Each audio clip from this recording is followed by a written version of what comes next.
Yo, what's going on, world? It's your boy Najee from Cigar Talk. And today I got a very special guest, man. Seated to my right, y'all been asking me in these comments to have him. He pulled up. I got my man, BIG30. Big brother. What's up, my brother? How are you, man? You know what's up, man. I'm living, man. Yeah, for sure, man. It feel good to have you come up, man. The fans really they been asking for you, man. So you know I'm gonna come through for them fans. Yeah.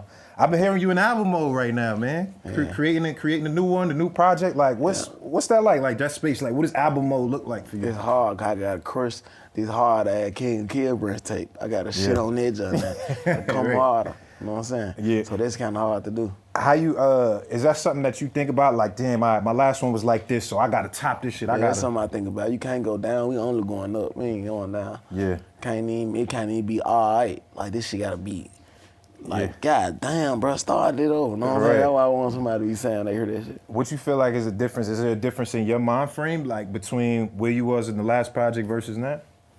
Yeah, it is the big difference. Because the last project, I just like pick songs from old, new, present. You know what I'm saying? Mm-hmm. This genre right here, I'm working all them genres, like from the new 30, like the up to date 30. I'm run through all them genres. I like the new 30. Streets is say you got a Gunna feature on the new joint, man. What's going on? Yeah, I got a little Gunna joint in the cut. I'm finna snatch out. Yeah, I like that. Let's talk about the old project.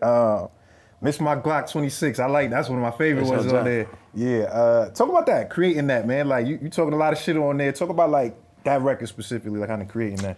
I mean, like shit I was just rapping about like previous events and shit that went on, and then it just. You know what I'm saying? One of my partners ended up getting dirt, one of my OTF homies. It was a couple of them did, you know what I'm saying? Doodle Low reached out to him, Zoo, all of them, and they put it to play for me, so I pulled up on Dirk. I let him choose between 3 songs, he chose Miss My Glock 26. Yeah. And he hopped on that, and that's how we came up with the whole platform. Did y'all do that in the studio, you and Dirk? Yeah, we would. What's that like? Hold on, because y'all both, you and Shiesty got that, you know, Shiesty got that, you got one. What's it like? Dirk is obviously one of the biggest artists in the fucking game right now. He doing his thing right now. Tell me about that session right there.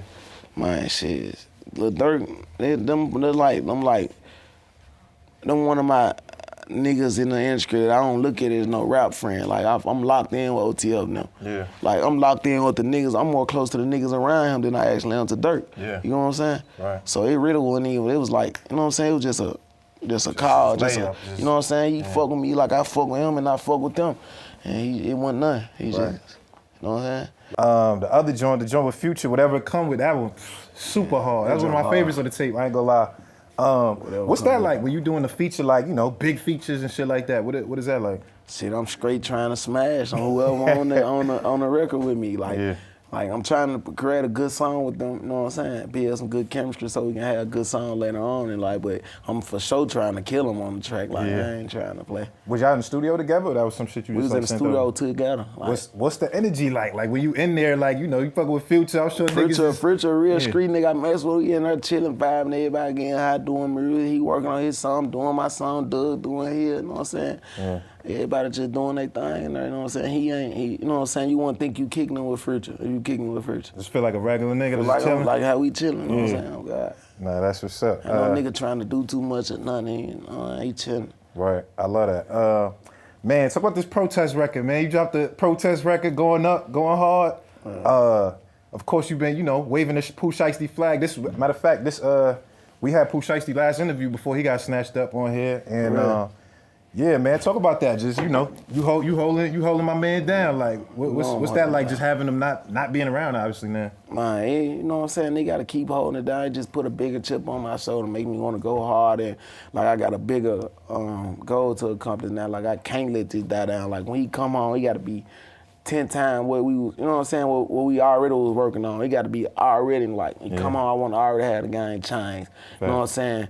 You know what I'm saying? Take care of some of the artists, and you know what I'm saying? Getting them some new watches. So when he come on, it'll be like, man, bro, you stuck to the plan, like, you know what I'm saying? Right. And he can pick up where I left off, not even where he left off. He can pick up right there. You know what I'm saying? I love that. I mean, have you talked to him since he been inside? Yeah, I talk to him all the time. I talk to him a lot. What's the vibe? How things going? How you feeling? He be worried about me. Like he ain't in jail. He ain't high spirit though. Yeah. He chilling. You know what I'm saying? He just really waiting to come on. He finna pop out though. Nah, for sure. I mean, one of the things he said on here, like, you know, we talked about you and he, cause it was like when I was, you know, outside looking in, it was like you popped off first, right? Like you was doing your thing first. It felt like, And then he kind of came, but he was saying how, you know, you inspired him just musically and just, you know, just being a regular nigga. Talk about that, like y'all relationship kind of growing up. Obviously, everybody know y'all close, but what was it like from your perspective? It's like, this my brother, like, this ain't like, we be saying a lot, like, we got the same brain. Like, you ain't never met nobody who you feel like the same person as you.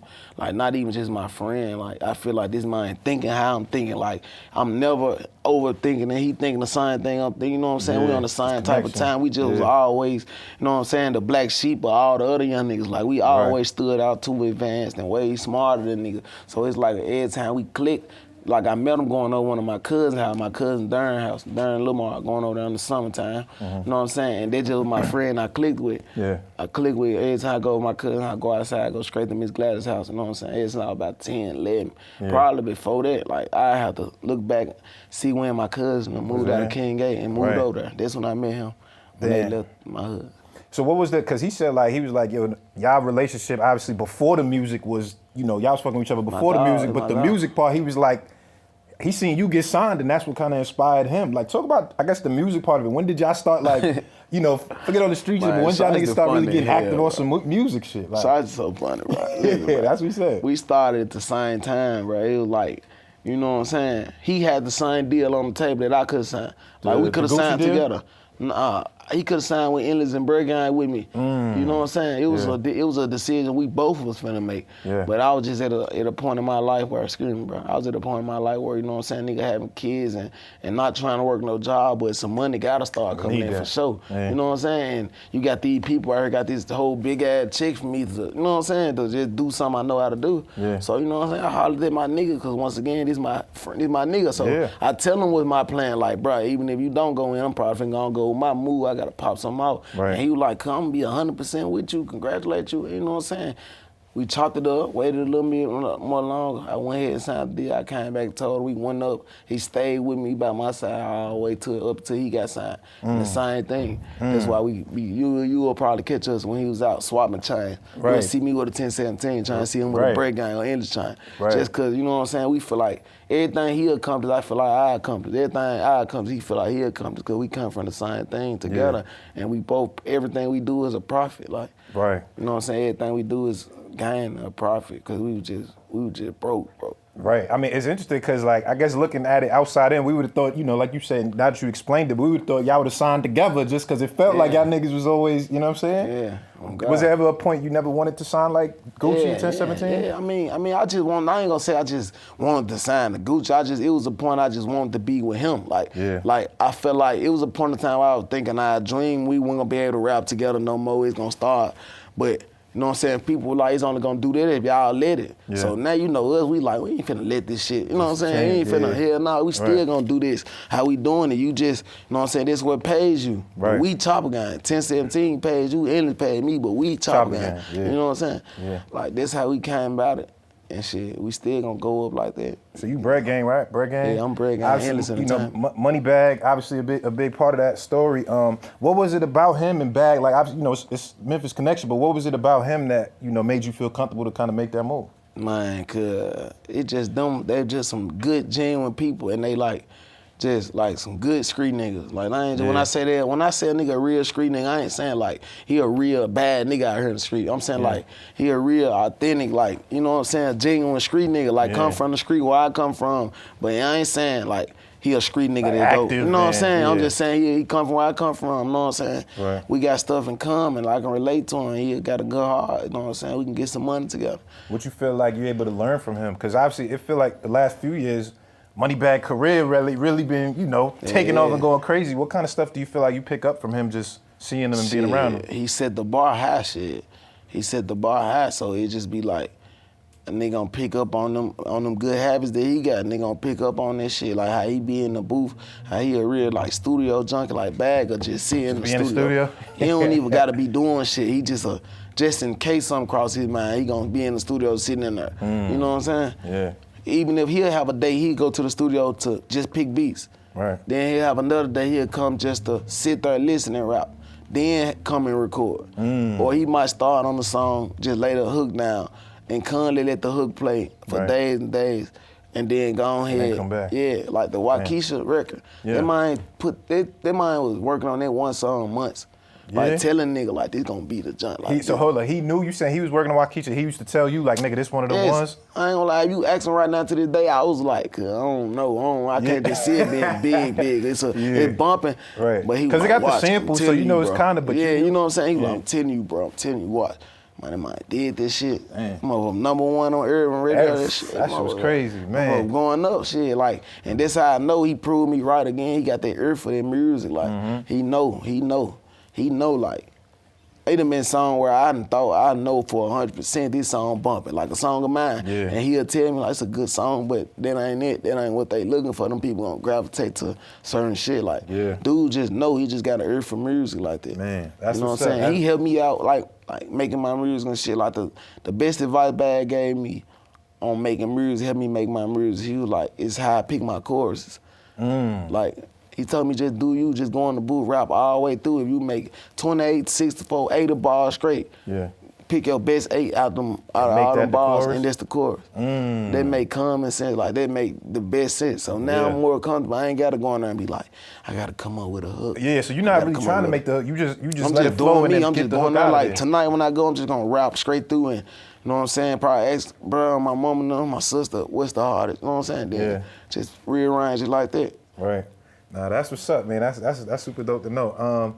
Obviously, you know, Memphis product. Y'all grew up in Memphis. I think you said, was it Winchester you be saying in the records? Winchester Mill Branch. Yeah. Tell me about that. What's Winchester like, man? What's growing up? I'm from here. I'm a New York nigga. Like, I'm from up here. Like, what's Winchester like growing up here? I ain't gonna lie, it's just my part of Winchester. I ain't gonna lie, Winchester is a long ass street in Memphis. Like, can take you from my hood to the other nigga hood all the way down to Mississippi. Like, Winchester can go so far.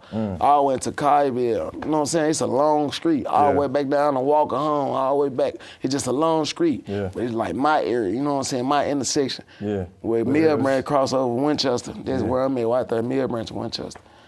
You know what I'm saying? Right. But shit, it's you know what I'm saying? Same shit like. Same shit. Liquor store, egg corner shit. Yeah. Cover tax buildings, McDonald's, and it's my hood shit. Right. I mean, girl, what was your school life like? You know what I'm saying? Like, when you coming up in school, like, was you active on some, like, was you playing sports? Was you, Mama 30 here too. Shout out to Mama 30. That's my mama. Straight A's and B, what? Elementary school? Yeah. What? You doing it. Flying colors. Like, I'm not studying on purpose. Like, I'm telling the teachers, like, this, I gotta be in the wrong grade. You know what I'm saying? I'm rushing through my work. Right. You know what I'm saying? For real, though. Then I was into football when I was about 7 all the way up to about 14, something like that. Football. 13. When was it, so when was it, like, you kind of transitioned? Because it be like that, right? Like, you know, we start off doing the school thing, then, you know, you go through life, and then certain street shit start happening, you start getting introduced to different things. What part do you feel like it was like, you kind of got off of that and started, like, you know, getting on that type of time? I mean, shit, I really got off football, period, when I had a coach. See, I was cold at football, on God. Like, I was cold. I knew how to do my job, blocking nigga, like, do dog shit. But it was just I was on the line. But it was just my height. You know what I'm saying? The coach told me, like, how many NFL players, you know, 5'2", shit like that. That was back then, you know what I'm saying? Right. How many NFL players, you know, like, that's on the line. Discouraging, man. That's on the line. You know what I'm saying? Right. But shit, it makes sense, though, like. That makes sense. Name one lineman that do my job that's 5'2". Yeah, you right. That's in college. You right. You probably can't even find no lineman in high school 5'2". You know what I'm saying? Right. It made sense to me, so I just kept doing this while it was fun until it got to the point where a nigga got into high school and going to parties and, you know what I'm saying, doing different stuff where I just drew interest away from that. You know what I'm saying? I started wanting to come to the football guy. You know what I'm saying? Right. Now, that makes a lot of sense. If we talking about, like, Memphis, obviously, like, you know, just outside looking in, it feel like it's a lot of politics in Memphis, right? Like, you got, you know, this rap over here, this. Do you feel like just you as an artist, do you feel like you got to kind of deal with that type of shit? Like the politics that come with Memphis? You don't. It depends on how you carry yourself and if you put yourself in that situation. Because at the end of the day, we all our own man. No matter who a nigga follow, you still your own man. You got to make your own decision. Yeah. So, like, in Memphis, it's every man for themselves, you know what I'm saying? You can fuck with who you want to fuck with, but niggas most likely, depending on how serious the situation is, a nigga not. It's just like, if you my nigga, like, I'm fucking with you, this you who I'm with out here when I'm coming to New York, I'm gonna be with you every time. Yeah. It's like, it's really gonna be less likely you gonna catch me kicking it and parlaying with your ops or people you don't like. Cause that's how you open that back door up. Right. You know what I'm saying?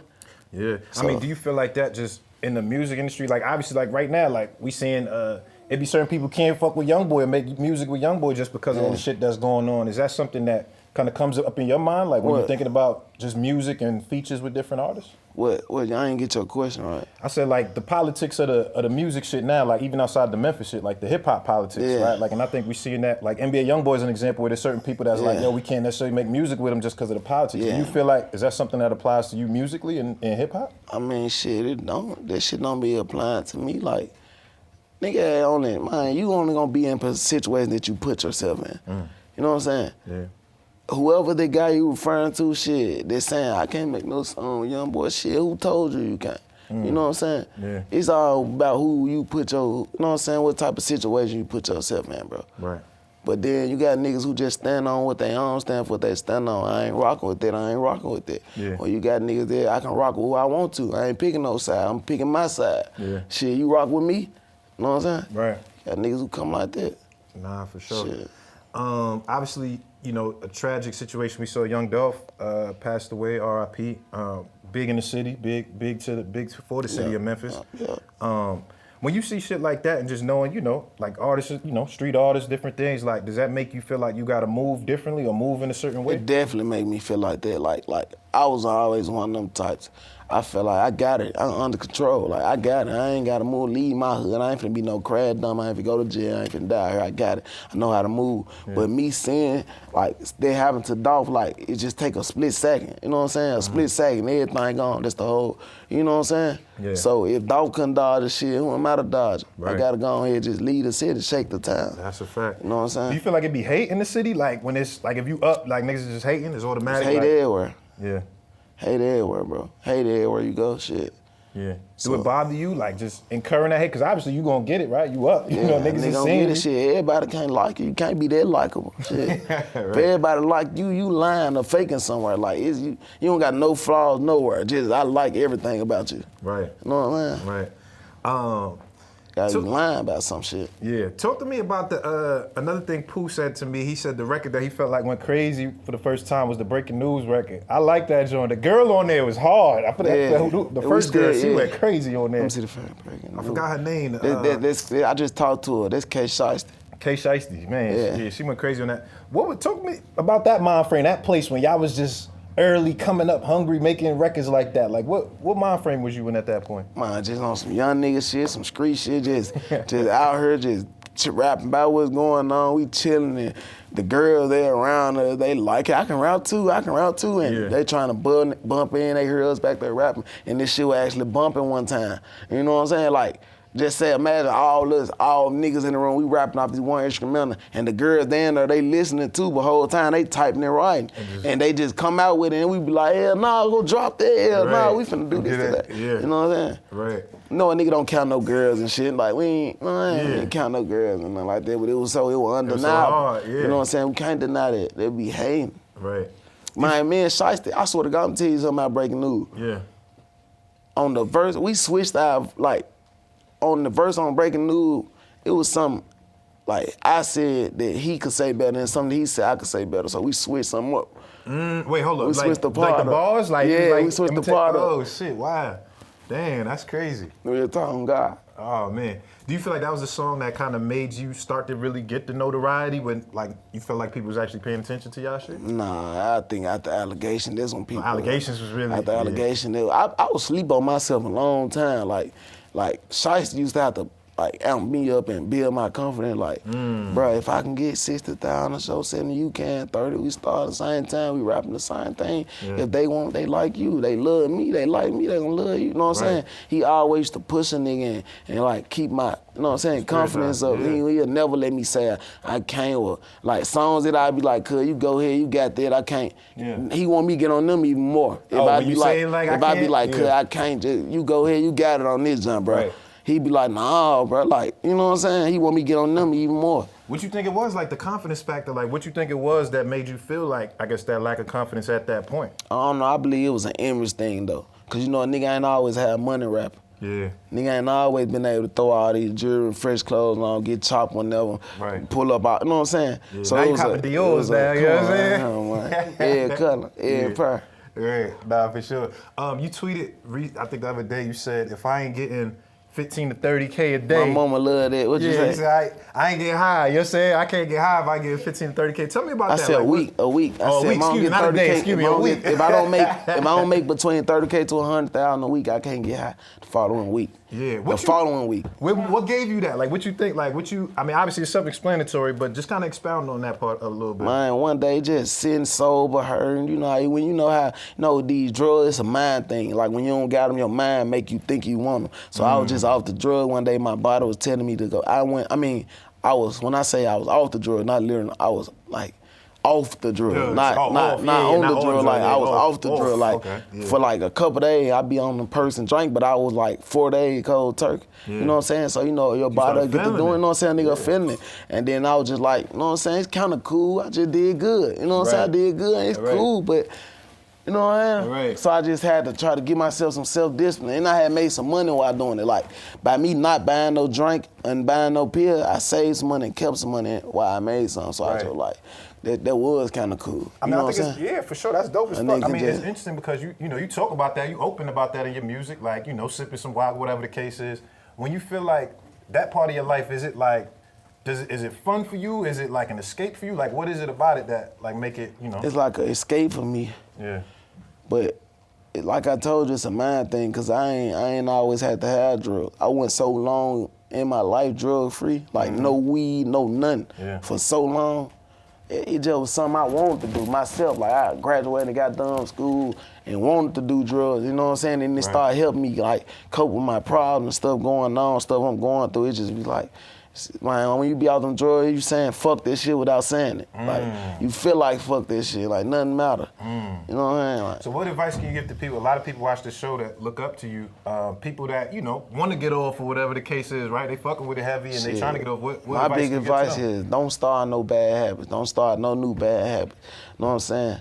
Just, you know what I'm saying? Don't do drugs if you don't have to. Don't do them at all. Cause I'm really finna stop doing drugs. You know what I'm saying? This shit ain't cool, really. The shit it do to your body and shit, like in the long run, it be cool how it make you feel, but in the long run, you ain't gonna be wanting to be hurt and feeling hot and cold and shit just cause you know what I'm saying, can't get to the drugs. So to save that problem, just don't pick up pick up good habits. Don't pick up no bad habits. Right. You know what I'm saying? I love that. Lastly, man, I know you gotta go. We gonna get ready to wrap up, but there's a lot of aspiring artists on here too, right? Like artists that's like, they feel like I'm dropping fire, I'm trying to get on, like what the fuck do I do? What kind of advice do you give to those people? I mean, kind of like, I gotta tell you how they told me, the people gonna choose you. Like it's gonna choose you. Like you got some of the hardest people in the world, harder than the best. I'm talking about might be the best rap you ever came across, but that ain't what get you to superstar status. Not being a real lyrical person that know how to rap real good, that ain't what. That shit, you gotta have the whole package.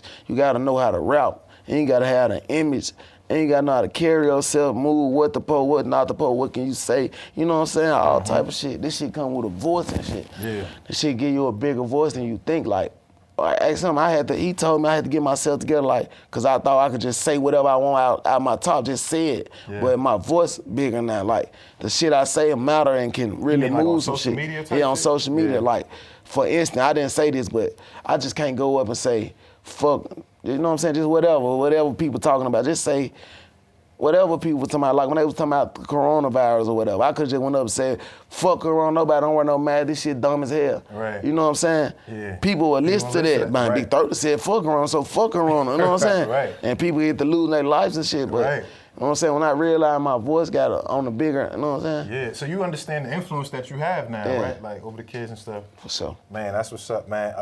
Just lastly, man, this album, we looking forward to it. Fans looking forward to it. What could you give the fans right now? Tell them a little something about the album, like right now. A little something right now. Shit. Brr. Big brr. Nah, they're playing. Nah, for real though, we gonna have plenty of heat, man. Yeah. Plenty of heat, way better than the last album. We going up, man. Free Big Shiesty, man. Free all them men, man. Yeah, for sure. What do you expect, like, when this one drops? Because like you said, the first one already brought you to a level. Is everybody paying attention. What do you expect from this new one?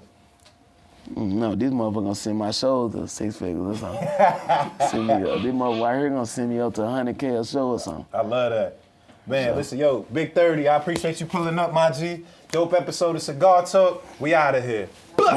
No, you got it, brother. You got it. Oh, got it, man. Hold on, You got it, We brother. gonna take the big brrr. Is All right, that all right? brother.